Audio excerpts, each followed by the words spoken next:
Mirë se erdhët në Ma Shqip. Sot bëhen 41 ditë që Shqipëria është në qendër të mediave ndërkombëtare. Për 41 net me radhë, bulevardi i Tiranës është mbushur me mijëra qytetarë, burra e gra, student, pensionist, mjek, intelektual, emigrant që janë kthyer vetëm për të protestuar, shqiptar të zakonshëm që thonë se nuk pranojnë më ta shohin padrejtësinë si normalitet. Dhe kur një protestë vazhdon për 41 ditë, nuk është më lajm protesta. Lajm është arsyeja pse ajo vazhdon. Pse njerëzit dalin çdo mbrëmje në rrugë? Çfarë i ka detyruar të lënë familjet, punën dhe jetën e tyre të përditshme për të qëndruar me orë të tëra në bulevard? Çfarë kërkojnë? Apo dëgjohen? A ka prodhuar kjo protestë ndryshim apo pushteti ka zgjedhur ta injorojë? Dhe mbi të gjitha, cili është hapi i radhës? Këto janë pyetjet që do trajtojmë sot. Por protesta nuk është vetëm një përplasje politike. Ajo është pasqyra e pakënaqësisë së thellë që është ndërtuar ndër vite.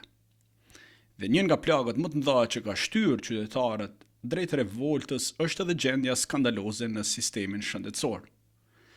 Sepse një shtet nuk matet nga fasadat, kullat apo videot propagandistike 3D.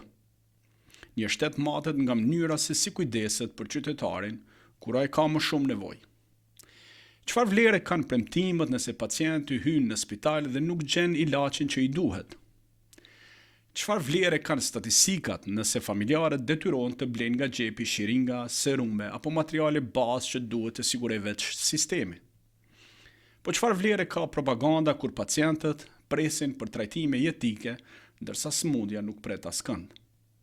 Dhe drama më e rëndë mbetet ajo e pacientëve me kancer. Në shumicën e vendet të zhvilluara, trajtimi i tyre është një prioritet kombëtar. Shteti merr përsipër barrën më të madhe të kurimit, sepse askush nuk duhet të luftojë njëkohësisht edhe sëmundjen edhe pamundësinë ekonomike.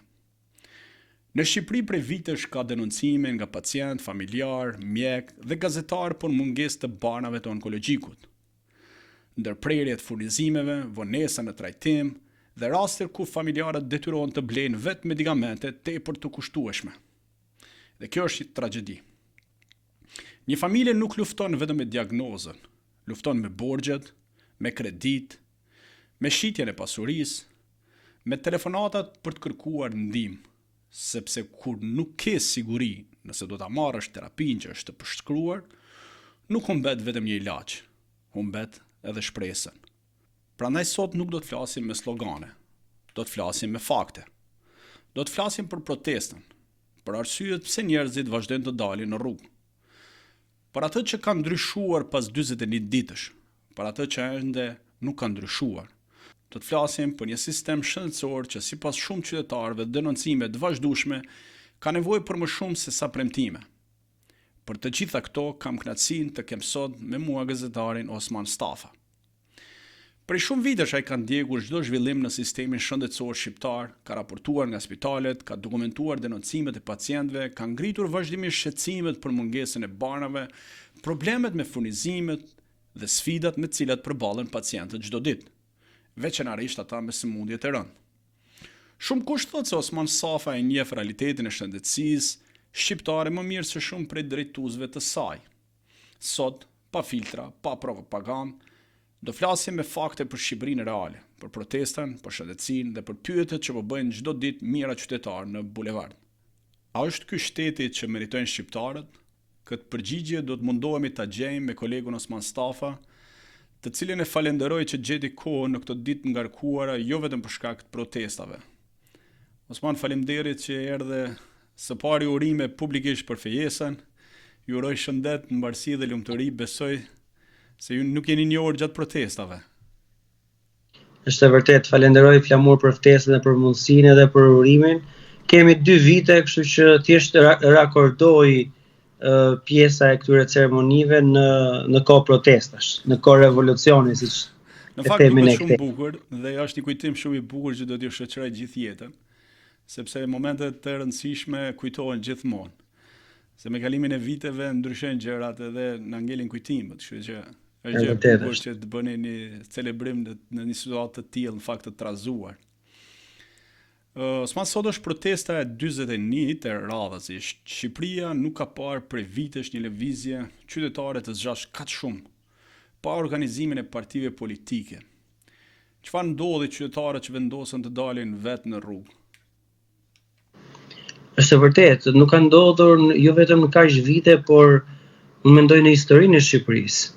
Pra çdo lloj periudhe që ka kaluar ky vend, çdo lloj qeverisje nuk ka parë ndonjëherë një protestë të tillë 41 ditore deri më tani, nuk e dim se sa do të vijojë, të qytetarëve të cilët nuk thirren në shesh nga partia, se ne jemi mësuar që në këto 36 vite demokraci, ata të cilët thrasin në shesh janë partitë politike. Pra, përcaktojnë ata agenda, përcaktojnë ata sepse do duhet protestuar, dhe një popull që i ndjek nga pas, qofshin socialist në kohën e socialistëve, qofshin demokrat, apo njerëz të cilët janë të pakënaqur në kohë të ndryshme. Këtë herë ka ndryshuar totalisht formula. Janë vetë qytetarët, ata të cilët po dalin për hallet e tyre, po dalin për shumë problematika që ata ndeshen, sepse situata në Shqipëri realisht ka shkuar në një pikë ku nuk mban më. Si nisi dhe pse nisi? Pse tani, se janë këto pyetjet që kërkohet ndonjëherë pseja? Në fakt nuk prirëm shumë sepse gjithmonë do ketë një shkëndi. Po ti po thu që shkëndia ishte më se e mjaftueshme. Ti e pe vet, pra në një moment kur nuk ishte thjesht një rrëmbim që u bë një qytetari. Pra ti kishe një tentativë të pastër të rrëmbimit qytetarit, goditje të tij, zvarritje, dhe kjo po bëj e gjitha përpara syve të policisë shtetit. Dhe jo vetëm kaq, por policia e shtetit tentoi që ngjarjen ta manipulonte. Sa që ai person hyri me forcë brenda rrethimit. Kur në asnjë moment u përdor si shkëndi dhe njerëzit filluan të kuptojnë, ore, kush është ky person i cili bën një ligj për Kuvendin e Shqipërisë dhe përcakton që se në zonat e mbrojtura të shqiptarëve të Shqipërisë, unë mund të ndërtoj çfarë unë dua, sepse ky ishte ligji që votoi Partia Socialiste në vitin 2024, që unë kam reaguar që atëherë. Kam statuse publike, kam statuse ndaj presidentit, ndaj Partisë Socialiste, që ore çfarë po bëni me këto zonat e mbrojtura, se nuk mund ndërtohet në Shqipëri ku ti teket kryeministrit, sepse kryeministri vendos si kryetari i Këshillit Kombëtar të Territorit. Një person që vendos të ndërtojë në çfarë do lloj vendi të Shqipërisë. Pra, ti ke kthyer pra zonat e mbrojtura të Shqipërisë në dëshirat dhe ëndra që një kryeministër shikon natën dhe pastaj me miqtë e tij, me oligarkët, me një grup njerëzish apo me të tjerë pretendon të ndërtojë ditën. Në fakt ajo që është e çuditshme është vërtet kjo që janë përqendruar të gjithë gjërat tek firma e tij, sepse ajo paradoksi është që vetëm pak ditë më parë më kontakton njëri nga Bilishti, po tentonte me bënje kapanon të madh për fermë lopësh do kthehej nga Greqia, dhe kryetari i bashkisë nuk ja jep sepse thotë sipërfaqen që ti kërkon është ekskluzivitet i kryeministrit. Pra kryeministri duhet firmos për një kapanon ferme që do të bëjë shkreti në Bilisht dhe duhet sorollate dhe të pres pafundësisht gjëra të shkojë deri në kryeministri që të marrë këtë letër. Po s'është investitor strategjik, ai nuk është as mik i kryeministrit, nuk është as oligark që ka pazare me kryeministrin, ai është një person i thjeshtë që do të ndërtojë një biznes, do të shes produktet e tij, të fusin në punë ca njerëz, po këto nuk kanë interes për kryeministrin. Ja, kjo është e vërtetë. Kryeministri ka mendjen tek satelitët, tek kopshti i Eden, tek inceneratorët që nuk ekzistojnë, nuk do t'ja di ai për hallet e njerëzve. Të dalin njerëzit 41 ditë dhe thonë ore korrupsioni, ai thot agjenturat e huaja. Ore shëndetësia, ai thot algoritmi. Ore arsimi, ai thot, nuk e di, serbët, grekët, rusët, iranianët. Tani e kanë nisë edhe me Kosovën dhe Tetovën. Po, kanë filluar. Pra me Maqedoninë e Veriut. Është skandale në fakt që një deputet shqiptar të mos lejosh të hyjë në kufi sepse s'ka ndodhur ndonjëherë në protestë. Kjo është absurde dhe ta justifikosh pastaj mungesë dokumentash, ku ndërkohë kufiri mes Kosovës dhe Shqipërisë nuk kontrollohen fare dokumentat, sidomos tash në sezonin veror. Po tani janë veprime ekstremiste. Janë veprime ekstremiste që ne kemi parë ti bëjnë pra serbët apo grekët në raport me shqiptarët. Grekët është modeli kryesor që mund të merret. Dhe të marrë shembull Greku në fakt është e turpshme. Po, më shjedhur vetë pasaporta nga në doganën e KKV-s, kur kam qenë më i vogël që për të shkuar në shtetin grek, më është hetur, jam djerë më i fyere, më i denigruar, sa nuk kam më. Ndërkohë tani kemi një lloj politike që ti nuk hyn këtu se do shkosh në protestë. Domethënë ti vëm vul në ball atyre që do shkojnë protestë dhe nuk e di vul në dorë, ku e di unë ku mendojnë këta atyre që nuk shkojnë. Pra është qesharake si gjë. Kjo është më banalja që po ndodh, po Osman ti tani 41 ditë je në shesh. Çfarë mendon që po i bashkon kaq shumë njerëz me bindje të ndryshme, profesione të ndryshme, mosha të ndryshme, sidomos të rinjve? Çfarë mund të specifikosh diçka se ti e the pak a shumë e përmendë që ata po protestojnë për shumë gjëra? Po cila mendon që është pjesa që do të bashkojë më shumë këta njerëz? Shko, dhe ata të cilët ta theksova ty për shembull, janë kundër ligjit, pra të 2024-s. Nëse më lejon, vetëm doja një saksim. Ideja është që dakord jam që ata nuk protestojnë vetëm për zvërnecin, tash mos e ka kalu kjo pjesë. Është bërë tani edhe kanë dalë, po themi një farë mënyrë edhe një farë lëvizje politike.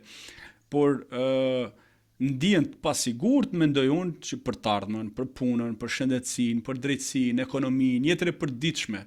A janë këto po themi edhe arsyet e vërteta që kjo protestë po vazhdon kaq shumë kohë për shkak edhe të arrogancës së pushtetit? Më fal, një familje e re në Tiranë, e cila pra dy të ri që duan të ndërtojnë jetën e tyre së bashku, nuk e ndërtojnë dot jetën e tyre. Por nuk blejnë dot ushqimet. Rrogat e tyre janë qesharake në raport me çmimet e ushqimeve, me çmimet e apartamenteve, po lindin fëmijën e parë, mendohen 300 herë për të sjellë një jetë fëmijën e dytë se nuk e mbajnë dot. Shkojnë në spital, paguajnë. Shkojnë në spital, nuk ka ilaçe. Shkojnë në spital, s'ka pajisje. Të zënjës mundje e ke shpresën tek GoFundMe, që mund të hapin familjarët e tyre që jetojnë në një vend bashkimit evropian apo edhe në Amerikë, dhe presin që shqiptarët të tregojnë zemrën e tyre të madhe për të mbledhur ca para, për të shpëtuar jetën vajzës, djalit, atij zotërisë apo asaj zonjës, gjyshit apo gjyshes. Pra, ne kemi mbërritur në një pikë ku shteti nuk funksionon më për qytetarët. Shteti funksionon vetëm për korrupsion. Pra, përveç se deri tani Partia Socialiste, e cila ka trombetuar që ne kemi bërë reformën drejtësi, ne jemi ata flamurtarë që po çojmë përpara drejtësisë njerëz të korruptuar e tjerë, dhe erdhi pika kur vetë Partia Socialiste me vota në Kuvendin e Shqipërisë rrëzoi atë çfarë kërkonte Spaku për Belinda Ballukun. Pra për numrin 2 të qeverisë. Pse? Pra cila është arsye? Unë kam lexuar dosje dhe përgjimet aty e komunikimet janë të frikshme. Ti tregon dhe ti kupton aty që ti nuk ke të bësh më me shtet ligjor dhe shtet demokratik. Ti ke të bësh me një njeri i cili është zëvendës kryeministër, është ministër, është deputet, është kryetar kuvendi, është president, është çdo gjë në këtë vend. Dhe ty të kanë ikur gjitha rolet, ti nuk ke më institucione në Shqipëri apo titullarë të cilët kenë peshën e tyre. Të gjitha i ka Rama në dorë. Ti ke një president i cili është betuar mbi kushtetut, siç është Bajram Begaj, që nuk ka folur një ditë, vetëm me 41 ditë dalin, kanë dalë mira, qindra mira njerëz në shesh për të protestuar për problemet e tyre. Ai është presidenti i gjithëve, nuk është vetëm presidenti i socialistëve. Unë nuk e di se presidenti i Shqipërisë është i tillë. Unë kam parë edhe më i vogël, kur nuk kam qenë pjesë e gazetarisë, po kam parë Bamir Topin që ka dalë kundër Partisë Demokratike. Kam parë presidentë të tjerë që kanë dalë edhe kundër Partisë Socialiste. Pra kanë ruajtur dinjitetin, kanë respektuar kushtetutën se je president. Kurse ky nuk e di domethënë. Është niveli më i ulët i përfaqësimit një presidenti që nuk ngrihet dot as në lartësinë e, nuk e di, e minimale. Pra, plus pastaj pjesa tjetër që unë jam dalur, është bërë një anketim nga studentët në shesh, që arsyet që ju kanë nxjerrë në protestë dhe del shëndetësia. Shëndetësia është katastrofë. Na rujt Zoti. Do të pyes pak sepse ti jam i sinqert. Na ruajt Zoti se çfarë të them. Mendoj që drejtësia po dhe shëndetësia janë dy pikat kryesore që njerëzit i kanë më të prekshëm.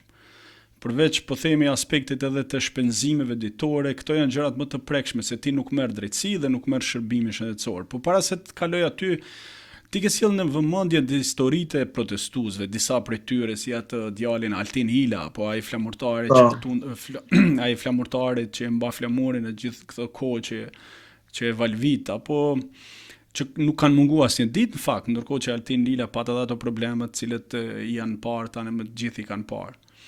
Po kush janë këta qytetarë dhe çfarë mesazhi po i japin Shqipërisë? Pra, nuk janë në nivelin, ne tham pak më lart që nuk janë në nivelin e partive politike, janë njerëz të thjeshtë. Janë njerëz të thjeshtë dhe jo vetëm kaq, përveç se ka njerëz që realisht hallet u ka rënë mbi kokë, siç është rasti i Altin Hilës, por ka edhe stres të mesme shumë. Pra qytetarët, të cilët kanë bizneset e tyre, janë shkolluar, kanë punëra shumë të mira, të cilët kanë dalë dhe janë duke kërkuar dorëheqjen e kryeministrit, por edhe të klasës politike 36 vjeçare. Janë njerëz të cilët nuk e duan as ofertën e Partisë Demokratike, por edhe qeverisin e Partisë Socialiste. Sepse mendojnë se Partia Socialiste në 4 mandate, i 4-ti mandat ky, ka bërë çfarë ka pasur për të bërë. Dhe rezultatet janë këto që detyrojnë shqiptarët të largohen sot, të kenë vetëm një zgjidhje të largohen nga Shqipëria. Dhe nga ana tjetër, e një partie demokratike që sipas tyre nuk i përfaqëson, nuk plotson ose nuk ngron shpresën e tyre për të rrëzuar Edi Ramën. Për këtë arsye nuk i duan të dy palët. Pra, janë disa njerëz, disa qytetarë të cilët kanë vrarë frikën. Atë frikë që prindërit tanë nuk e vran asnjëherë, madje un kam takoj edhe të rinj aty të cilët më deklarojnë se prindërit apo gjyshërit e tyre thonë çfarë doni ju në protestë. A e dini me kë keni të bëni? Po na heqin prej pune, po na heqin pensionin, po na heqin ndihmën ekonomike. Pra, njerëz të cilët janë rritur me ato simptomën e frikës se po reagove, po fole ti për drejtën tënde, ty do të vi pushteti dhe do të çarmatos, do të heq prej pune, do të marrë ato çfarë ty të takon e tjerë. Dhe ky brezi nuk i kërcet fare për këtë frikë. Janë kërcenuar dhe këta. Si studentët, si personat e tjerë në përpundra, unë kam parë mesazhe. Jo vetëm të punëdhënësve të tyre, por e të ardhur nga politika, sepse çfarë kanë bërë, kanë identifikuar qytetarët të cilët dalin protestojnë dhe tentojnë që ti trembin me kërcënime të tilla që të heqin pensionin, ne dim kush je, ne dim ku jeton, e të tjera histori si këto. Por ky brez nuk ka frikë. Dhe mund të them diçka, edhe nëse kjo protestë do mbaronte nesër, këta njerëz i ke aty do dalin pas nesër prapë. Kjo është gjë e mirë në fakt që është thyer ajo frika, sepse realisht edhe pas ngjarjes 21 janarit ku u vrarën qytetarë në bulevard, njerëzit kishin edhe frikë të dinin, kanë përshtypje dhe të protestonin më. E kupton, i kishte hyrë ajo frika në palës njerëzve që edhe të vritesh për gjëra të tilla. Por është e vërtetë sepse ajo është një ngjarje e cila pra edhe pse u krye ai krim, për mua nuk është e zbardhur. Patjetër, nuk është zbardhur, nuk është marrë përgjegjësinë e dy personat. Patjetër. Osman, ju jeni një nga zërat më kritik në fakt për gjendjen e shëndetësisë në Shqipëri. Çfarë po ndodh realisht në spitalet shqiptare? A është shërbimi falas siç e trumpeton qeveria? Po ç'falas është? Domethënë qytetarët shëndetësinë falas e paguajnë 2 herë. Një herë tek sigurimet shëndetësore, një herë tjetër duke i paguar mjekët në dorë, se po nuk paguajte ke marr fund. Gjithë njerëzit, gjithë shqiptarët këtë e dinë. Unë po ta nis nga një element që për mua është jetë shpëtues. Për shembull, të bie ishemia cerebrale, pra goditje në kokë, shkon në QSUT, ka 2 vite pajisja nuk punon, është pajisja e blerë, nuk e vën punë dhe po mos bësh trombektomi dhe arteriografin, ti ose paralizohesh ose vdes.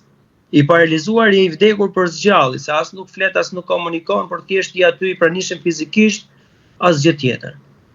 E nga ana tjetër, do duhet kesh për të shkuar tek privati 35.000 euro. Por ai kanë shqiptarët brenda 6 orëve, brenda 4 orëve, se kjo është një goditja në kokë nuk të jep kohë që ti të presësh, të mbledhësh ke fisi lekët, ke çunët e xhallarëve, ti marrësh në kredi e tjerë, nuk e kohë. Por tek privati nuk të fusin në operacion qofse si ke lekët të gjitha aty. Pra, çfarë tjetër mund t'i ndodh një vendi, një shoqërie që të rebelohet kundër atyre të cilët vendosin të japin 4 milion euro për një koncert të Kanye Westit në Tiranë. Pra ti nuk siguron dot si shtet jetën e qytetarëve tu, nuk e shpëton me shëndetësinë të cilën ti e konsideron europiane, dhe nga ana tjetër ti vendos që paratë e shqiptarëve, jo paratë e xhepit kryeministrit apo të Partisë Socialiste, vendos që t'i japësh për një koncert bamirësie, një koncert privat të një individi i cili ka ardhur për të fituar. Dhe që kryeministri e tha se nga thirrjet për bojkot, ne jemi detyruar të ndërhyjmë, të japim 4 milion euro, që në një përllogaritje që unë kam bërë, i bie gati 35.000 bileta. Dhe këto bileta tani janë duke i dhënë gjimnazistëve dhe studentëve, duke bërë nga këto, do të thënë që po zgjedhim më të mirët, po zgjedhim studentët më të mirë, gjimnazistët më të mirë, dhe po i shpërblen me një bilet falas tek ku do bëhet ky koncert në datën 11 korrik. Në fakt, kjo është edhe një farë mënyrë që edhe joshja e studentëve që mos dalin ndoshta edhe në protesta, që po t'japim një diçka që ti mos dilë edhe aty. Pra, po e refuzojnë maksimum. Unë informacionet që kam është se po refuzohet maksimum e gjithë kjo farë po ndodh dhe nga të rinj sepse e kuptojnë. Më shumë se kushdo tjetër, ata janë ata të cilët do e psojnë nëse në Shqipëri nuk ndryshon asgjë. Ata do jenë të parë që do largohen nesër se s'kan më asnjë të ardhmë këtu as për të punuar, as për të ndërtuar, as për blerë një shtëpi apo për të përballuar çmimet e larta të apartamenteve. Në fakt nuk është vetëm investimi për Kanye West, në fakt është edhe investimi estetik që ka bërë kryeministri brenda në kryeministri me miliona dollar. Dhe nuk e di, besoj ti, duke qenë që je marrë gjatë gjithë kësaj kohë dhe denoncimet, nëse ato fonde do të ishin investuar në shëndetësi, nuk do kishim këto probleme, besoj. Kishte ndryshuar diçka? Unë po të them për shembull që sot gratë të cilat vujnë nga kanceri ginekologjik në spitalin onkologjik nuk trajtohen, është prishur pajisja. Nuk trajtohen gratë të cilat vujnë nga kanceri ginekologjik. Ti nuk e ke një PET scan në spitalin onkologjik, është i rëndësishëm, i pazëvendësueshëm, jetik për çdo person që vjen nga kanceri. Çfarë bëjnë personat? Shkojnë pra që janë të diagnostikuar me kancer për të bërë këtë lloj diagnostikimi, ikin në Itali, ikin në Turqi, ikin në Kosovë, se Kosova ka 3 PET scan, ikin në Maqedoninë e Veriut dhe janë të detyruar për t'ikur apo mungesë medikamentesh. Çfarë do kishte bërë ti për shembull? Problem të onkologjikut pavarësisht që u denoncove publikisht. Po të frikshme më sot mungojnë 4 po ajo është thjesht fasada. Ajo është ishte maja e icebergut. Pra, ty sot mungojnë për shembull 4-5 medikamente, pra që nuk mungojnë sot për sot, po kanë deri në 3-4 muaj që mungojnë. Pra pacientë të cilët vujnë nga kanceri. Shteti i braktis, këta nuk ka urgjencë për këta se kanceri, sipas logjikës së shtetit pret kur të vinë ilaqe, ndërkohë urgjencë është koncerti, spektakli, zhurma, dritat, propaganda. Pra çfarë janë duke bërë këta njerëz? Sepse këta janë përgjegjësit, nuk mundet dot një qytetar që kimioterapitë e tij t'i gjejë në tregun e lirë të farmacisë. Nuk e gjen dot. Është detyruar që shteti t'i asigurojë. Dhe shteti shqiptar nuk po asiguron. Pra, çfarë shëndetësie kemi ne? Shëndetësi që shkon në urgjencë dhe nuk ka vende. Shëndetësi që shkon të shtrohesh në pavione dhe nuk ke vende. Shëndetësi që shkon ke reanimacioni qendror i QSUT-s, që është gjoja më e madhe në Shqipëri, ka 30 vende. Po shkove aty, fati duhet kesh fat që të gjesh një vend. Ose ai tjetri do duhet vdes dhe të hysh ti, ose do vdesësh ti duke pritur. 30 vende më. Vetëm Tirana nuk i përballon, një lagje e Tiranës nuk i përballon. E kupton pra çfarë pasigurie shëndetësore ne jetojmë ne? Se mund të ndodhi, është krejt normale që ti të psosh një goditje në kokë. Po ti nuk trajtohesh. Ke një smundje. Është çështja e smundjeve onkologjike, unë e thashë më lart që në çdo shtet të botës shteti merr përsipër kurimin e rasteve të tilla sepse nuk do që ti ne nuk e bëjmë këtë gjë. Po edhe me aspektin e sëmundjes, pra që sepse sëmundja e do nivelin e tillë që ti nuk duhet të kesh stresin. Në momentin që ti kesh stresin se si do t'i paguash faturat, përfundimi dihet fatkeqësisht. Po pra, sepse për vendet që ti po thua janë vende të ndërgjegjshme që sigurojnë trajtim, diagnostikim për pacientët të cilët vujnë nga kanceri. Kurse tek ne ndërtojmë kopshtin e edhe në 4.3 milion euro, çojmë satelit në hapësirë që nuk na duhen për asnjë gjë 6 milion euro, tek rruga Tiranë-Durrës përpara X vitesh, pra në qeverisjen socialiste u mbollën palma, u hoqën palmat, u vendosën pishat, janë hequr edhe pishat tani se po zgjerohet rruga dhe kostoja e palmave dhe pishave ishte 8 milion euro. Pastaj ke inceneratorët që akoma ne I paguajmë, kemi kontrata aktive, që unë po marr dhe unë po marr një dëm kështu, domethënë dëm që I shkakton shtetit shqiptar 100 milion euro. Edhe pse kontratat dhe gjithat që ka bërë dhe Biri në Shqipëri për llogaritjet shkojnë në 500 milion euro. Pra, unë po marr 100 milion euro. Po kemi dhe atë tunelin atje në Vlorë që Spaku është duke hetuar për një 50 milion euro abuzim. Po kemi edhe rrugët për shembull Çukës Qafllot që ne ka vajtur 320 milion euro dhe që kemi përfituar 5 minuta kohë. Pra, për t'i rënë ti Çukës Qafllot dhe për t'i rënë rrugës ekzistuese, këtu je plus 5 minuta, për kuptimin fiton vetëm 5 minuta, po janë hedhur 320 milion euro. Çfarë do bëje ti me këto? Kishe bërë namin. E para punës njëherë nuk do kishe spital, do kishe ndërtuar një spital të ri onkologjik, me brakiterapi, me PET scan, me ilaçe, kishe rregulluar trombektomin që për goditjet në kokë qytetarëve. Po kishe ndërtuar një spital tjetër për të përballuar fluksin me shtretër, se nuk kanë vend qytetarët ku të shtrohen. Vjen në urgjencë, ai s'ka vend të mban në urgjencë 48 orë. Apo edhe më shumë se s'ka vend, mos ka ku të shtroj, ku të jap mjekimin. Apo mos flasim pastaj se ke mungesa vigonash, ke mungesa sheringash, ke mungesa alkooli.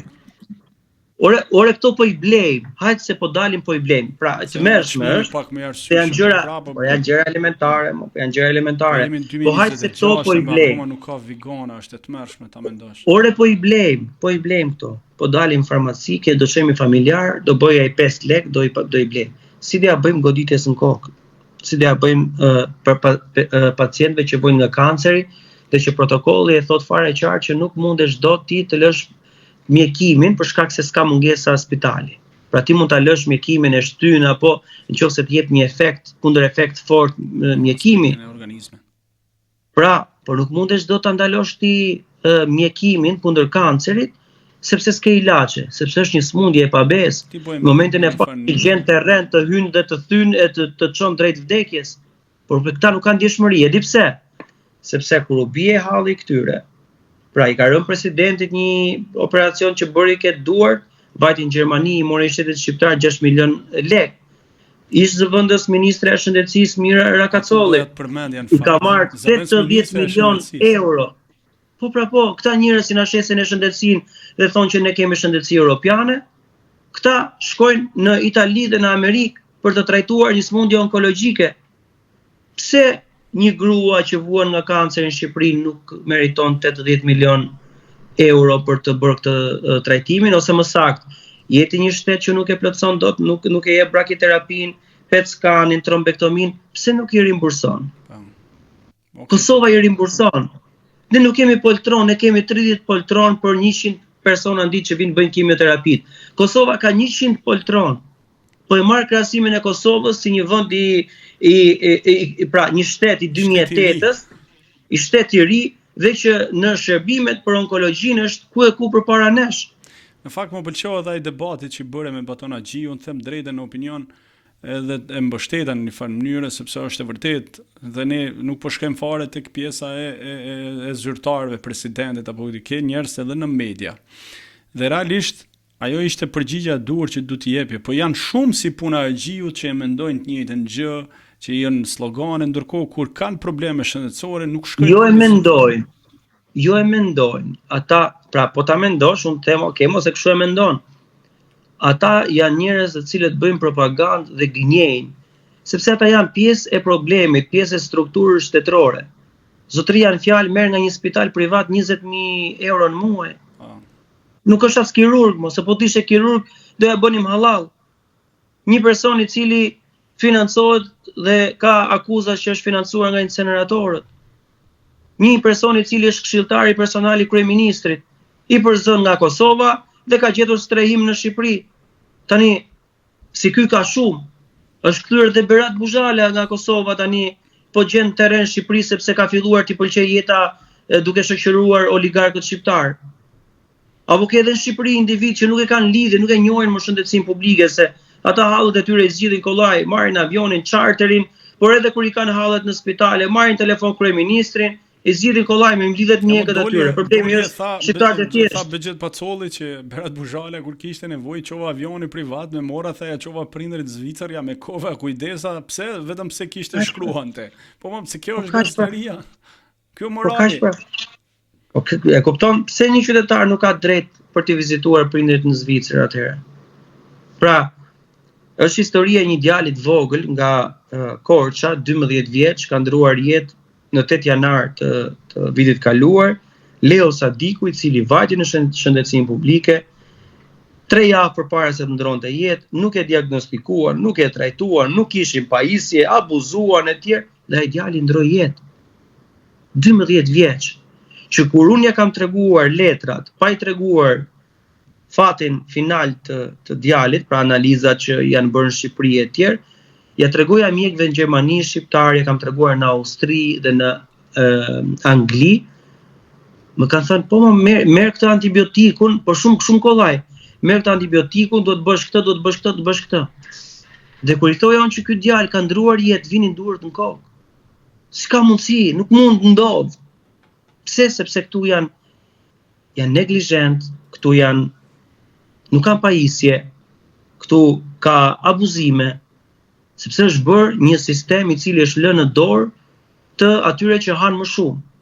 Dhe këtë ka bërë shteti shqiptar se nëse shteti ekziston, ti nuk e lë sistemin të bjerë që çdo doktor të ketë klinikën e tij private dhe ta përdorë për të QSU-tën për të marrë klientel, si recepcion, për të marrë klient, për të çuar te klinika private e aty për të rrjepur pastaj në mënyrë ekselente, se për të rrjepur të qajnë. Një operacioni te kardiokirurgjia, operacioni zemrës, ka vajtur pazari 5.000 euro. Në fakt fatkeqësisht. Si t'ja bëj një qytetar? Osman, unë i bëra 9 vjet tashmë i bëj në Amerikë dhe të njëjti problem ka qenë që para 9 vitesh që në qoftë se ti kishe një hall shëndetësor do të merre kredi për t'i shly ose për të shëru. Dhe fatkeqësisht është i njëjti sistem që s'ka ndryshuar edhe pas 9 vitesh me ato çfarë po dëgjoj dhe realisht unë e vlerësoj shumë atë se çfarë bën ti dhe çfarë denoncon për çdo ditë që të paktën dikush të dëgjojë dhe të bëjë reagim ose të ndërhyj. Unë e di që me ty bashkë mund të flasim për shëndetësinë me orë të tëra në fakt. Por uroj që qeveria apo kryeministri apo ministria e shëndetësisë e cila ka qenë dhe ka jetuar jashtë territorit shqiptare, ka kuptuar ose ka pasur si funksionojnë gjërat, që të ndërtojë diçka të tillë.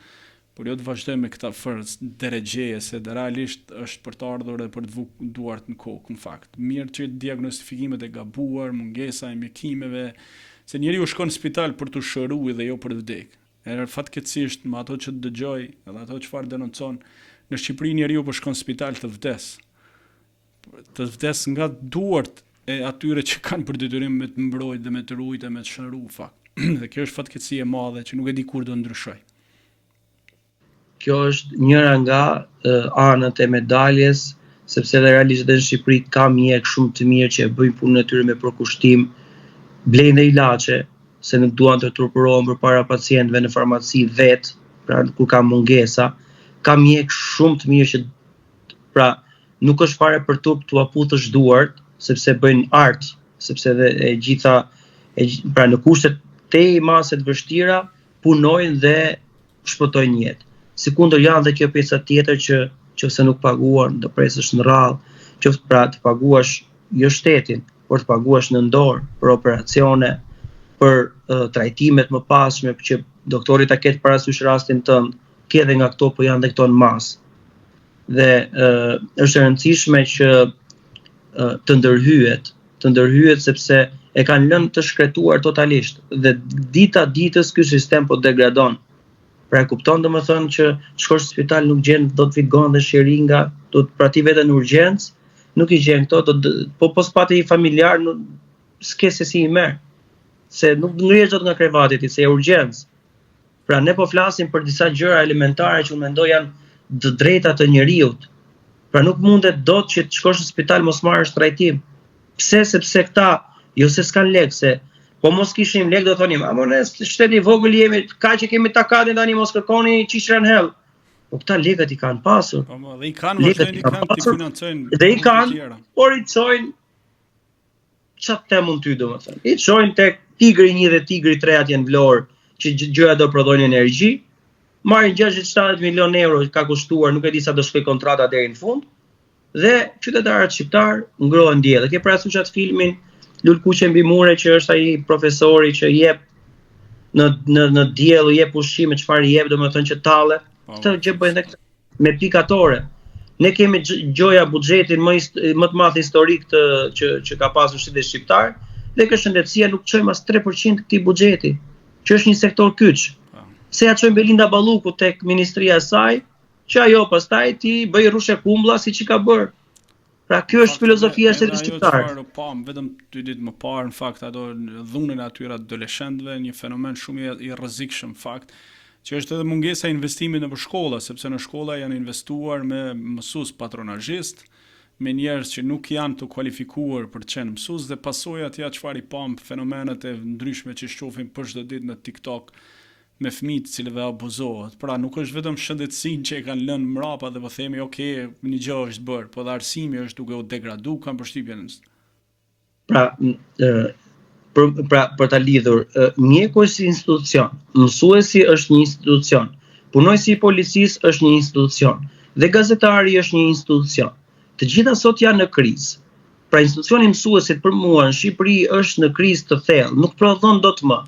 Madje edhe kur prodhon në një rast veçantë, siç është rasti i djalit nga Cerriku që fitoi një medalje në Shtetet e Bashkuara të Amerikës, e ka fituar përpara pak ditësh në një olimpиadë të rëndësishme në Itali, ky nxënës nuk mbështetet. Këti i japin thjesht një libër, i ka dhënë ministrja e arsimit, ndërkohë po Kosova, që ka fituar më shumë medalje, përveç se ka investuar për kurset e tyre, i ka paguar shteti i Kosovës, përveç se u ka paguar udhëtimin, u ka dhënë dhe një çmim monetar këtyre stimulues, këtyre të rinjve, këtyre fëmijëve. Në Shqipëri zero. Pra edhe kur kemi në raste, jo, sepse ne fondet emergjente, lekët e shqiptarëve nuk i kemi për këta, se këta janë. Shkojnë për koncertin e kjerë.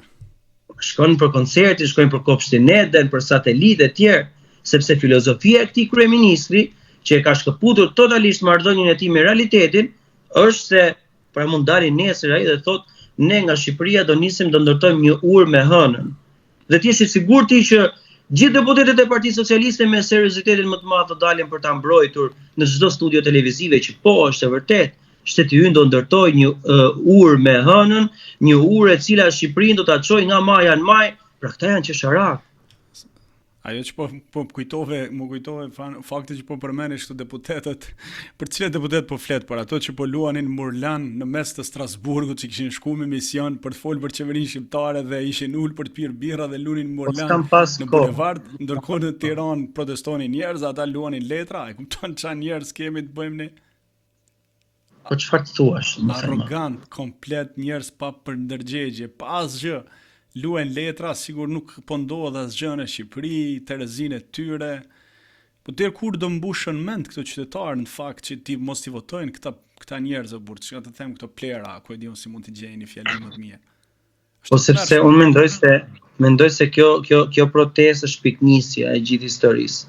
Pra një piknisje ku njerëzit po kuptojnë që shiko se nuk vazhdohet dot më 36 vite 2 parti politike që ja kanë pirë gjakun këtij kombi, këtij populli. Asgjë nuk ka ndryshuar përveç statusit të tyre financiar, me shtëpi, me katandi, me luks, me makinat nga më të shtrenjtat e tjerë, teksa qytetarët shqiptar, e di të them diçka. Unë kam një nisëm që mbledh tapa shisheve plastike. Kam mbështetjen e shumë njerëzve, të cilët i falenderoj për gjithë gjën, mbledhim tapat e shisheve plastike. I shesim dhe me to blejmë proteza, sepse trauma për të marrë ti një protestë do presësh 2 vite e mos më shumë. Dhe çfarë ndodh? Një person i cili në shtetin shqiptar është i gjymtuar, pra nuk e ka njërin gjymtyr, trajtohet me kem, që shkon tek 130.000 lekë, rasti konkret që unë pra kam investiguar dhe kam trajtuar. Dhe i vendosin protezën kësaj zonjës, e cila do duhet bënte punët e shtëpisë, të lëvizte e tjerë, se nuk lëvizte pa gjymtyrën, dhe ndodhi që shkoi për të bërë se çdo vit këta shkojnë tek kempi, tek komisioni për të bërë verifikimin se këtyre që janë kuputur këmbët, mund të rrezikohet që t'ju rritet këmba, pra e kupton, domethënë, por kështu e ka ligji, shkojnë këta atje dhe i shikojnë protezën. Dhe di çfarë i bëjnë? I ulin 50.000 lekë. A e kupton? Pra, në çfarë shteti jemi ne? Pra nga 130, po ja ulin pra nga 130 sepse ishte pa këmbë, tani ti ke marrë protezë. Dhe detyrohen të smurë dhe shkrep, e kanë kuptuar këtë gjë, dhe ditën që shkojnë për të bërë këtë rivlerësimin e këmbës së tyre, detyrohen që mos i marrin protezë dhe torturohen në rrugëve, autobusëve, taksive, rrinë me një këmbë, po janë dhe pesha të ndryshme, janë pesha të mëdha, nuk mbahen dot. Si dia bëjnë këta njerëz? Pra është qesharake e gjitha kjo që ndodh në këtë vend, pra është po të lexosh Konicën, Fajkonicën, që për mua është një ndër shkrimtarët e mi të preferuar, kupton që mënyra se si funksionon shteti ora nuk ka ndryshuar fort shumë nga çfarë funksiononte në kohën e tij. Pra, ti po ndërshton shtet, po lehtëson se je partia socialiste, je për njerëzit e varfër, njerëzit e pamundur, jo më vëlla, ndihma ekonomike këtu është si është. Dhe unë them dhe një gjë, se e kam thënë disa herë.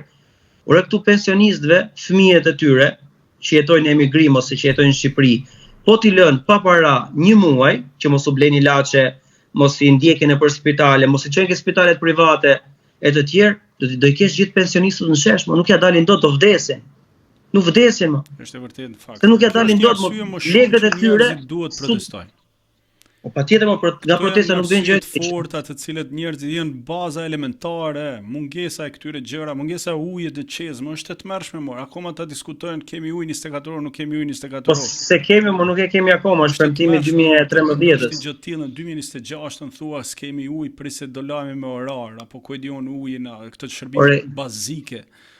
Është Tirana ose është Shqipëria me një nga vendet i cili ka këto burimet më të mëdha. Dhe kur vjen puna në Tiranë ti duhet ta blesh ujin, edhe pse ne na thuhet që del kryeministri nuk e di ku e merr atë gotën dhe shkon dhe e pi. Vi këtu ke shtëpia ime, mo ta pi këtë ujin që vjen ke çezma ime, a vjen dot. Ose kushdo tjetër, vi mo ta pi këtë ujin, jam mbushur me gjithë kënaqësi më të madhe. Por unë nuk e pi dot këtë ujë. Pra mua, persona të cilët punojnë tek higjiena e tjerë, deklarojnë mos e pini, mos e konsumoni atë ujë. E di gjën tjetër interesante. Është një lokal këtu në Tiranë, cili i kishin vajtur kontrollorët për të parë cilësinë e ujit, ushqimit e tjerë, pastrimit e tjerë, dhe i bëjnë analizat e ujit. Dhe i vendosin gjop sepse nuk kishin cilësinë e dur. Uji që vinte direkt në rubinet, pra i cili ishte gjoja uji i pishëm, por që në fakt në rubinet kur vinte aty tek ai personi dilte jo i pastër, me baktere. Edhe i thonë të zotëria, fali, po ky është uji që mua më sillni. Jo, ke gjobën ti. Dhe merr gjoba i 800.000 lekë. 1 milion lekë sa kishe marr. Pra është qesharake, është qesharake gjitha çfarë ndodh, pra është si një republikë bananesh. E cila drejtohet nga një individ, ai zgjohet sot ai. Ai jeton ato njerëzit pekelepe dhe në rregull e ka ai, sepse ja bin. Ne turojmë që ai të zgjohet mirë për ditë se mund të ngrihet sot ai nesër dhe thotë do bëj një kopë për shtetin, thotë kopë shtetin është kopshti i parajsës, është nga titujt edhe librat fetar. Po, dhe tani 4.3 milion euro ore, por çfarë funksioni publik ka ky? Ka marr peshë nga Japonia. Dru nuk e di nga i ka marr. Ka bërë një 4-5 kat atë kopshtin Eden. Por çfarë vlerë publike ka? Kujt i shërben? Kujt i shërben? Vetëm hormoneve kryeministrit. Hormoneve të kryeministrit asaj i shërben. Themi që Spaku po bën detyrën e tij. Është turpi tjetër më i madh që Spaku zbardh ca përgjime në SKCC, bën fotokopjuesin e dokumentave të cilët kanë ardhur të gatshme nga vende të tjera dhe hajde burra po sulmojmë dhe po arrestojmë njerëz të cilët pastaj hajtë se foli. Kjo është ti vesh duart në kokë fakt. Osman nuk duhet të marrë edhe kohë shumë sepse shëndetësia thashë një unë doja të thoja edhe diçka, patjetër që normalisht njerëzit ose pritshmërit janë goxha të mëdha, por për mua përsëri nuk do duhet humbur edhe ajo çfarë është bërë deri tani ndaj një kryebashkiaku i cili cilësohej i pa prekshëm, siç është Erion Veliaj, i numri 2 qeverisë, siç është Belinda Balluku, që tashmë mund t'i pritet që t'i kalojnë akuzat e korrupsioni, Ilir Beqaj, që është miku i kryeministrit, është bë aq apo shumë edhe grupe të nga tjera këta që nuk mbante më uje, e kupton? Patjetër, por ama në një sistem si Shqipëria ku mban ujë pillafi, sepse kështu sistemi është krijuar, një nga miqt apo bashkëpunëtorët më të ngushtë e Edi Ramës ndoshta mund mos kishte shkuar.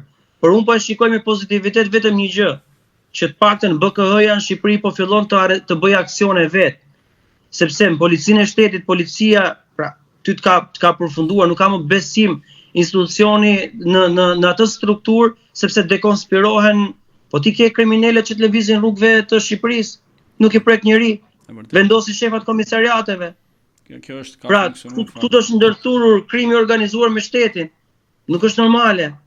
Dhe prandaj un kam besim, kam shpresë, nuk dua ta paragjykoj, po koha do të tregojë dhe nëse nuk bën siç duhet, ne këtu jemi, do t'ja kemi fjalën, atë që ne kemi në pjesë. Osman, por përsëri personi që ke denoncuar për ilaçe, çfarë kanë bërë? Po, është e vërtet. Dhe un po pres, po patjetër, un kam denoncuar, un kam bërë dhe çfarë kanë bërë që nuk i kam bërë publike. Që denoncon çdo ditë në media publik gjithandej dhe 3 vjet ju desh atyre që mos gjen asnjë provë.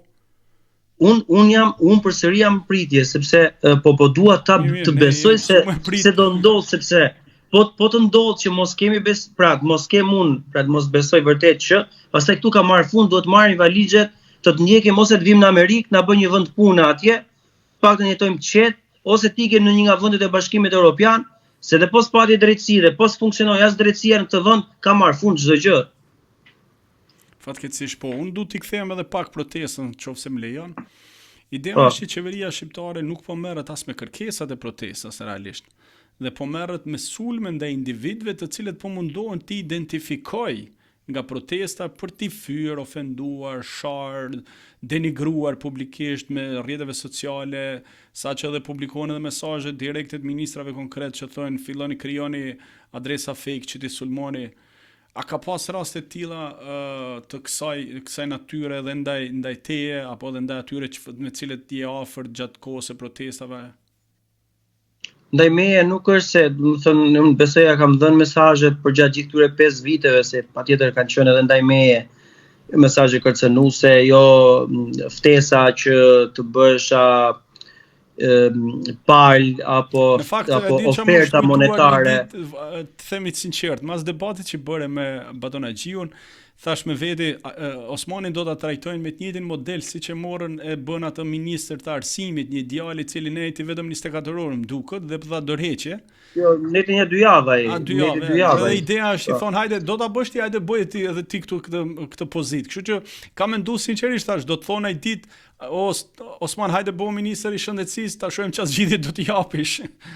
Jo, në këtë lloj qeverie kurrës as më shkon mendje diçka e tillë, sepse domethënë është kalbur. Pra nuk mundesh dot një moll e cila është e kalbur totalisht ti shpëtosh një pjesë, sepse edhe ajo domethënë është pjesë e gjithë gjës. Nuk funksionon kështu. Unë betejën time nuk e bëj për asnjë pozitë apo për të pritur unë që një kryeministër apo një parti të më ftoj mua të bëhem pjesë. Unë po e bëj sepse e besoj dhe do t'i shkoj deri në fund sepse e besoj, pavarësisht kërcënimeve, sa kërcënime na vin telefon, domethënë. Janë nga më të ndryshmet etj, domethënë unë i kam hyrë kësaj gjëje dhe nuk më intereson asnjë gjë. Deri në fund drejt kokës kujtdo që e meriton.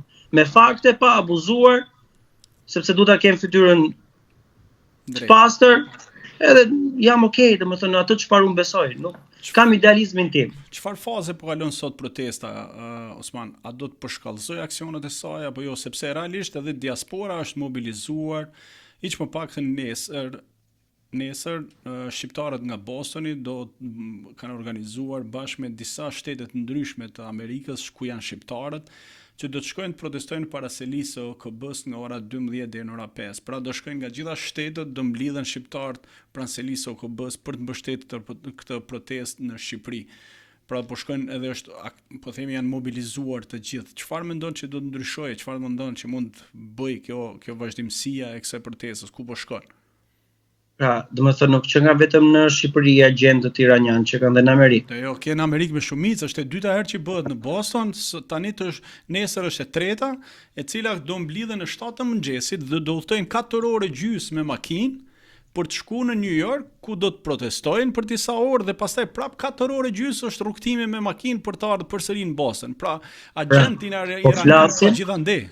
Po flasim për njerëz, individ të cilët kanë ikur nga Shqipëria, kanë ndërtuar jetën e tyre në Amerikë, mund të jenë fare komodë dhe nuk kanë fare pse përzihen ata me çfarë ndodh në Shqipëri se ndoshta s'do kthehen, por po them, ata që e vendosin Terezi nuk kanë pse rrezikojnë kthimin teksa nuk kanë siguri për shëndetësinë, siguri fizike se mund të jesh në kafe dhe grupet kriminale që kryeministri thotë hënkshin kokat e tyre të vinë në një betejë me njëra tjetrën e hap ti plumbin, siç ka ndodhur në Shqipëri, etj. Pra janë njerëz të cilët duan t'i kthejnë reston, sepse shkaku i ikjes atyre njerëzve është politika në Shqipëri, është kjo qeveri me mosdhënien e mundësisë, mosdhënien e mundësisë për të punuar, meritokracisë. Si ka mundësi që ja dalin njerëzit në Amerikë apo në Bashkimin Evropian shqiptarët, teksa nga Shqipëria ikin si të dështuar, njerëz të pakualifikuar, njerëz që s'ja dalin dot kudo. Pra si mundet, si ndodh kjo? Dhe është realisht diaspora një frym apo frymarrje shumë e rëndësishme e gjithë Shqipërisë, sepse janë njerëz që nuk janë të kapur, që besojnë, që mendojnë se ky vend mund të bëhen dhe ata mund të kthehen. Kemi një vend shumë të bukur, kemi një vend me diell, kemi një vend me det, kemi një vend me mal, kemi një vend i cili është jashtëzakonisht me bukurinë natyrore. Ore, ti mbajmë, ti ruajmë, ti jetojmë këtu. Të rrisim fëmijët këtu. Pra, nuk kemi ne pse kërkojmë pasurinë apo, nuk e di, më të bukurën nëpër vendet e tjera. E kemi në Shqipëri. Dhe ajo çfarë po bëjnë edhe shqiptarët në Amerikë, por edhe në Europë, është realisht diçka e cila nuk është parë ndonjëherë, nuk ka ndodhur. Protesta që po ndodh në Shqipëri nuk ka ndodhur, është e organizuar nga të rinj. Këta po duan patjetër të nxjerrin një kokë, të vendosin një kokë, bën gjueti shtrigash, sepse ka një element, domethënë që kur dalin ato fotografi që ti dhe kolegët tu i keni publikuar të deputetëve, kryeministrave që dalin me krimin e organizuar, ata thonë po ne ku e dim ne kush vjen, ai ka ardhur si aty një person, do bëj një foto me ne nuk i kërkojmë dot gjë. Pra, e kupton pra gënjeshtra e këtyre se ata e din fare mirë se kush janë, se koha e ka treguar. Por ky parim nuk duhet të ekzistojë për protestën. Pra, protestuesit kur vinë qindra mira aty në shesh, duhet ne t'i bëjmë si vinë, t'i bëjmë biografinë që ti themi ti mos hajde. Pra, atyre individëve që kanë ajsillë neve si agent i Iranit, një grua nga Kosova, që cila ka pikën e influencës, jo vetëm Kosovë, por Shqipëri, jo. Është sikur ne të marrim Zegjinen, ta çojmë në Kosovë, dhe në Kosova jo të kërkoj për shembull rrëzimin e Albin Kurtit. A ka ajo influencë atje? Po nuk ka më. Edhe s'ka në Shqipëri. Mundon të gjejnë edhe ato sulme ndaj drejtanëve. Pra në Shqipëri Zegjinen e përdorin për klikime, për të tallur, për të bërë gallat. Kjo është Zegjinen në Shqipëri. Kjo për këtë arsye edhe në Kosovë përdorin atë gruan për të bërë gallat, për të marrë klikime. Pra prandaj them tentativat e tyre për të mos dëgjuar protestuesit, po për të bërë konspiracion, për të hedhur balt, për të mbajtur pensionistët që ata i kanë të besuarit e tyre, një pjesë patjetër, sa ka edhe protestë pensionistë që realisht janë të revoltuar, dhe duan t'i mbajnë aty në tutelën e tyre që mos të ikin as këta. Ai del kryeministri thot 50.000 lekë thot pensionistëve, thot do japim thot ja dham pensionistëve 50.000 lekë. 50.000 lekë sot ke 3 ditë ushqim. 3 ditë me kështu me kursiv. Kjo është nonsens fakt. Është pa logjikshme. Osman, çfarë mendon se pas incidenteve që ndodhen pranë komisariatit numër 3 apo përplasjeve apo radikalizimit të protestës, a mendon se këto episode e kanë dëmtuar protestën apo kanë qenë thjesht për mua nuk kanë ndikuar. Në një farë mënyre. Nuk kanë ndikuar sepse u bë një protestë mbarkombëtare që u bë goxha e madhe dhe erdhi pas disa rasteve edhe përplasjeve tek parlamenti. Unë si person jam kundër dhunës. Nuk mendoj se dhuna është elementi i cili do zgjidh gjërat. Aq më tepër në një shoqëri si Shqipëria që ende nuk e ka harruar 97-ën, ku humbën shumë çka përveç pra pasurisë apo shumë gjërave tjera, humbën jetë njerëzore, familjarë të tyre. Armët që ende sot përdoren janë edhe si pasojë në theshtatës. Pra, shqiptarët nuk kanë një kulturë proteste, siç për shembull ndodh në Greqi, ku anarkia mbizotëron në momentet që një shtet, pra nuk i përgjigjet qytetarëve. Ndodhi ai aksidenti atë në Selanik që doli treni nga Shinat, që e kupton, nuk është se dikush atje, por ata menduan dhe doli më vonë se nuk ishin mirëmbajtur, dha dorëheqje ministri i infrastrukturës dhe ata dogjën qytetet e Athinës. Pra kështu e ruajnë atë demokracinë, por ne nuk e kemi këtë kulturë. Unë mendoj se Shqipëria dhe shqiptarët do duhet të vijojnë qendresën e tyre. Mos mendojmë se nuk ka shkaktuar frikë dhe presion kjo protestë tek ata. Të mos e mendojmë këtë sepse e ka dhënë mesazhin e vet. Tentativat e tyre për të ulur për të dakordsuar me protestuesit, për të thënë se ne ju dëgjojmë etj është kjo. Tentativat e tyre se janë iranianët, se janë grekët, e kupton, pritën agjenturat greke, iraniane, ruse 36 vite për të nxjerrë kokën. Po mirë ato 36 vite për të nxjerrë kokën. 41 ditë nëse shteti. Po mirë, ku janë shërbimet? Pse nuk kanë arrestuar dikë të Turqia? Përsëri shteti nuk funksionon sepse nuk po arrestojnë njerëzit që po vinë me destabilizues vendin. Kështu që ata bëjnë autogol për vete. Po prandaj po themi që janë qesharak dhe i përdorin këto thjesht për të manipuluar mendjet e disa njerëzve, të cilët duan të dëgjojnë këtë çfarë këta u japin. Po, e vërtetë. Sepse mendojnë se kulti i individit, pra mua ma kanë treguar se nuk e kam jetuar atë kohë të Enver Hoxhës, që pas siguria atyre njerëzve ishte çfarë do ndodh me këtë vend tani se vdiq Enver Hoxha. Ne jemi në 2026, pra nuk duhet ne ta çojmë çfarë ndodh në një vend apo ta parafrojmë te kulti i individit, se kulti i individit e kemi provuar çfarë i dha Shqipërisë, atë frikë që këta njerëz e kanë dhe sot, se na ndalojnë në rrugë, kujdes se do të vrasin, kujdes se këtu, kujdes aty. Pra psikologjia e tyre se po dole kundër pushtetit ta të vrasin. Ideja është, Osman, duke qenë që kjo lëvizje tashmë ka marrë, si thua, gjithnjë më shumë mbështetje. A mendon se duhet shndrodhë një forcë politike apo do të ishte gabim të humbiste karakterin e saj ose protestës qytetare? Sepse realisht nëse tani kanë filluar protesta, sepse ti ke 41 ditë që shkon aty çdo ditë. Dhe ti prek, i ndjen, i takon, flet me gjithë ato grupin organizator, apo edhe mund të jesh pjesë e këtij grupit të cilët po e bëjnë këtë fushat. A mos duhet nuk jam pjesë asnjë grupi. E këtë ta them me përgjegjësi, nuk jam pjesë. Kam vendosur ta mbështes si një qytetar i angazhuar, si një qytetar që ka 5 vite që bën betejë, si një qytetar që ka thirrur protesta përpara Ministrisë së Shëndetësisë për situatën e spitalit onkologjik. Pra jam një person i cili mbështet një protestë qytetare, jo thirrur nga partitë politike, por nga qytetarët shqiptar, nga të rinjt shqiptar. Pra kam vendosur ta mbështes në këtë formë. A do duhet kthehet dhe të krijohet një parti politike?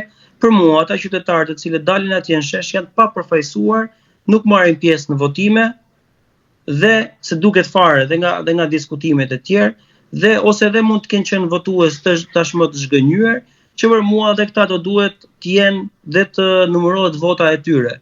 A krijohet një parti? Mendoj se po të krijohet do të jetë me bekimin e asaj turmës atje në shesh. Pra të zgjedhin ata që mendojnë se janë përfaqësuesit e tyre, dhe pastaj të vijojë historia, se patjetër nuk synon njëri edhe nga protestuesit vetë kam dëgjuar këtë, që të marrin pushtet me dhunë. Thjesht nuk duan më hajdut në pushtet. Kaq, e kanë vjedhur, mendojnë se i kanë vjedhur, e për këtë arsye kërkojnë hapni rrugën një brezi tjetër. Por a mund të bëhet një palëzgjedhje me kryeministrin Rama në fuqinë pushtet? Nuk mund të bëhen.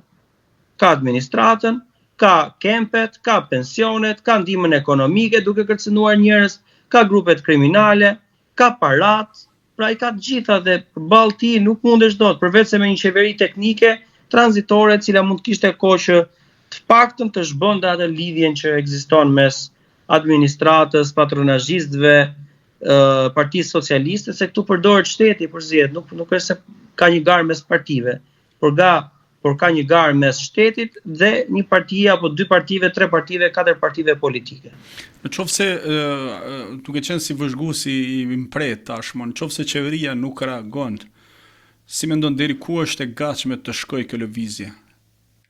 Unë kam parë shumë qëndres dhe vullnet aty nga të rinjt, kam pasur shumë dëshirë, pra ata mendojnë se do vijojnë protestat, kanë parë dhe modelin e Serbisë që pritet shkojnë zgjedhje. Ka paralajmëruar dorëheqjen Vučić. Ndoshta mos dhe prej miqësisë që ka me kryeministrin Rama, ndoshta mund të kenë ndonjë zgjedhje që këtej të shkohet një këshill apo di unë çfarë mund të ketë. Se janë dhe miq të ngushtë, domethënë që Shqipëria, kryeministri shqiptar të ketë marrëdhënie më shumë me Serbinë se sa me Kosovën. Kjo është pafalshme në fakt. Po nuk mund të rri pa të pyet edhe për media. A është media sot më pranë pushtetit se sa qytetarit? Dhe si e pasqyru këto 41 ditët protesta në mediat kombëtare? Sepse të jemi sinqert, mundohen, unë i lexoj titujt më shumë, edhe duket ndonjëherë qëndrimet që mbajnë apo mundohen të minimizojnë zërin e protestuesve apo edhe të japin, po themi, hapësirë më shumë atyre incidenteve të panevojshme ndonjëherë që edhe ndodhin mes turmave. Shumë e vërtet kjo, pra në Shqipëri ti e di fare mirë, madje edhe më shumë se sa unë se ke qenë në media përpara meje, dhe është bërë dhe më keq që pjesa dërmuese e televizioneve në Shqipëri apo edhe portaleve janë në shërbim propagandës qeverisë. Atyre nuk i interesojnë spitali onkologjik. Si mundet që një televizion mos shoj gazetarët për të verifikuar një situatë në spitalin onkologjik? Luftojnë me jetën ata njerëzit, ose nuk është në punë trombektomia, ose s'ka skaner, janë prishur skaneret, janë prishur rezonancet e tjerë. Si nuk çon më një televizion? Si nuk ekziston më gazetaria sociale në Shqipëri? Është zhbërë totalisht. Pra, jemi në një fazë ku media në Shqipëri nuk po e kryen më misionin e saj. Pra, unë po ta them që një nga televizionet e cila i ka dhënë zë kësaj proteste që prej fillimit është fakt, jo se punojën aty, është News 24. E ka transmetuar që prej ditës parë protestën, edhe pse në ditën e 4 të 5 shumë televizione nuk e transmetonin. Pra si mund të zhbësh ti bulevardin dëshmorët e kombit plot e përplot me qytetar dhe të sillesh sikur nuk ekziston. Dhe prandaj është krijuar dhe ajo urrëtia që turma ka ndaj televizioneve, ndaj medias, edhe pse mua dhe distancohem totalisht edhe ndaj dhunës që është bërë ndaj disa kolegëve që nuk kanë pikën e fajit në gjithë ato çfarë ndodh, sepse nuk janë ata që janë përgjegjësit për linjën editoriale që ndjek televizioni, plus kësaj është njësoj si ata qytetarët që kur mungon ilaçi shkojnë dhe i hakërrehen mjekut. Jo, nuk ka faj mjeku kur mungon ilaçi, kur mungon ilaçi është përgjegjësi e drejtorisë, e ministrisë dhe shtetit shqiptar, shko kërkoje kërkesën tënde, llogarinë tënde atje. Por jo tek ai individi aty që nuk ka faj. Pra në këtë rast nuk ka faj, mund të kenë faje për 300 gjëra të tjera, por për këtë gjë nuk ka faj. E vërtetë në fakt. Osman ti përmene pak a shumë edhe faktin që spaku ke besim në një farë mënyrë të spaku, edhe pse të gjithë duhet kemi besim, por realiteti pak a shumë po na shkënjen ndonjëherë, po sepse vetë ke bërë disa denoncime e tham edhe më lart dhe akoma jemi në pritje. Por ajo çfarë unë doja të pyesja në fund, kush mendon se ka më shumë frikë nga kjo protestë, qeveria apo opozita? Unë mendoj se dëmi i parë që ka bërë kjo protestë është ndaj Partisë Demokratike, njëherë duke i treguar se qytetarët janë aty, dalin, por nuk dalin me ty se s'kan besim. Dhe Partia Demokratike gjithë këtë kohë është zbehur totalisht sepse dolin fillim fare dhe me tezat që këto janë protesta që i organizon Sorosi. Dhe patjetër këta për mua në momentet që përdorin tematikat, jo janë agent, jo janë poliagent e tjerë, pra qeveria, për mua kanë frikë. E bëjnë këtë prej frikës. Janë duke krijuar shpikje të ndryshme për të krijuar perceptimin dhe për të ndarë popullsinë dhe për të mbajtur rradhët e tyre, por në thelb kanë frikë. Sa kohë ata dalin dhe ata e dinë fare mirë, nuk kanë nevojë fare, ata e dinë fare mirë kush është aty. Por bëjnë këtë konspiracioni për të treguar se ata dikush, një fuqi e jashtme, Shqipërinë, turizmin etj, kur në fakt ata thjesht tregojnë frikën e tyre. Të tregojnë ty që ke ministra apo dhe deputet në Partinë Socialiste, të cilët kanë frikë të dalin në rrugë. Kanë frikë të punë të protesta realisht, sepse po protestë harroje ti, por kanë frikë të bëjnë të xhirot e tyre darkave. Po kjo është gjë e bukur në fakt, që i ka një frika njerëz nuk dalin të hapen rrugëve apo të mburren me ato abuzimet ose përfitimet që përfitojnë nga pushteti dhe kanë abuzuar vetë apo familjarisht. Dhe kjo është e mira, nga kjo duhet të kenë frikë realisht. Po sepse deri tani nuk kanë pasur frikë, deri tani kanë qenë shumë të qetë. Deri tani është fare kollaj ngrihet ai kartoni i kuq apo jeshil në atë kuvendin e Republikës së Shqipërisë sipas orekseve të një individi, sepse deputetët aty as lexojnë projekt ligje, as mendojnë, as reflektojnë. Aty është çdo gjë çfarë thot një individ. Po e tha ai, e ka thënë sultani, mjafton aq edhe jeta vazhdon për gjithë. Jo, Parlamenti i Republikës së Shqipërisë ato ulset kanë përgjegjësi dhe përgjegjësinë do të japësh përpara qytetarëve. Pra, nuk mundesh dot ti që në një ditë të caktuar të votosh, nuk e di, nga projekt ligjet që dëmtojnë Shqipërinë dhe pastaj thua çfarë faj kam unë. Jo, ti ke përgjegjësi.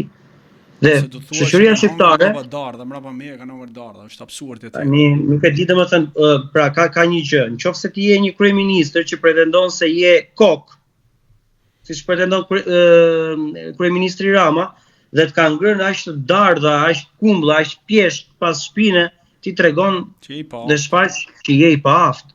Je i pa Zotit, shikosh. Pastaj më fal pak, po si mundet në një shtëpi Zoti i shtëpisë mos di asgjë se çfarë bëjnë fëmijët, çfarë bën bashkëshortja, prindërit e tij.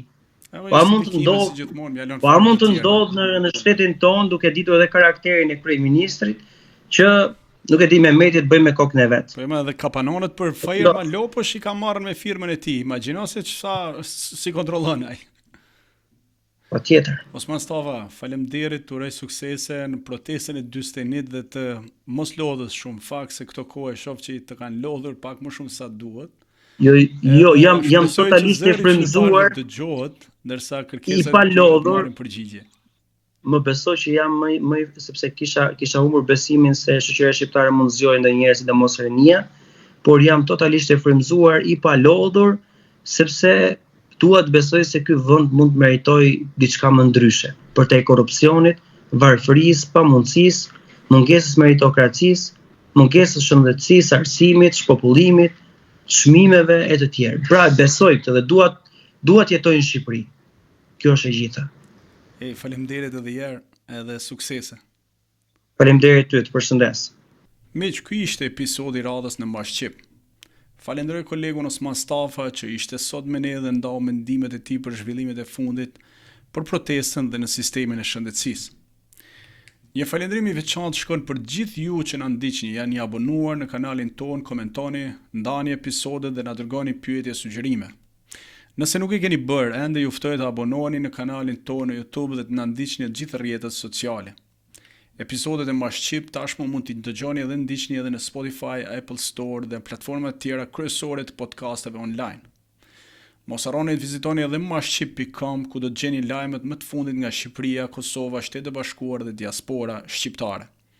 Deri në episodin e radhës, mirëmbëjtje dhe faleminderit për mbështetjen tuaj.